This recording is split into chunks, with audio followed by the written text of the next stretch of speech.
कवठे महांकाळ तालुक्यातील नागज गावाजवळ विजापूर गुहागर महामार्गावरील नागज घाट परिसरात रविवारी दुपारी अंदाजे 40 वर्षीय अज्ञात पुरुषाचा अर्धनग्न अवस्थेतील कुजलेला मृतदेह आढळून आल्याने परिसरात मोठी खळबळ उडाली आहे।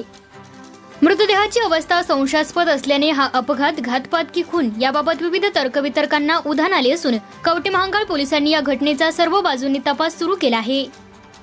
मिळालेल्या माहितीनुसार नागज गावापासून सुमारे 1 किलोमीटर अंतरावर असलेल्या घाटातील निर्जन ठिकाणी रस्त्यालगतच्या झुडपामध्ये हा मृतदेह रविवारी दुपारी 2 ते 3 वाजण्याच्या सुमारास काही नागरिकांच्या निदर्शनास आला।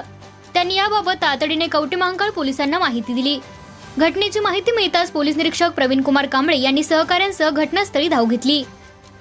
पोलिसांनी घटनास्थळाचा पंचनामा करून मृतदेह ताब्यात घेतला असून शवविच्छेदनासाठी कवठे महांकाळ येथील उपजिल्हा रुग्णालयात पाठवण्यात आला आहे। मृतदेह पूर्णपणे कुजलेल्या अवस्थेत असल्याने संबंधित व्यक्तीचा मृत्यू साधारण 2 ते 3 दिवसापूर्वी झाला असावा असा प्राथमिक अंदाज व्यक्त करण्यात येत आहे। तसेच मृतदेह इतरत्र ठार मारून या निर्जन ठिकाणी आणून टाकण्यात आला असल्याची शक्यताही तपासली जात आहे। मृतदेह अर्धनग्न अवस्थेत आढळल्याने आणि परिसर निर्जन असल्याने या प्रकरणाकडे संशयाच्या नजरेने पाहिले जात आहे। त्यामुळे हा अपघात आहे की घातपात अथवा खून याचा उलगडा शवविच्छेदन अहवाल आणि पुढील पोलिसांच्या तपासानंतरच होणार असल्याचे पोलिसांनी सांगितले। दरम्यान मृत व्यक्तीची अद्याप ओळख पटलेली नसून परिसरातील नागरिकांकडे चौकशी सुरू आहे। तसेच विविध पोलीस ठाण्यांमधील बेपत्ता व्यक्तींच्या नोंदींची पडताळणी करून मृताची ओळख पटवण्याचे प्रयत्न सुरू आहेत।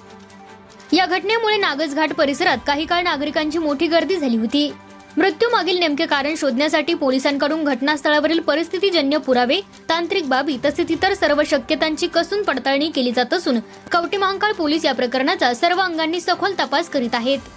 कवठे महांकाळ वार्ता न्यूज साठी मुख्य संपादक जगन्नाथ सकट।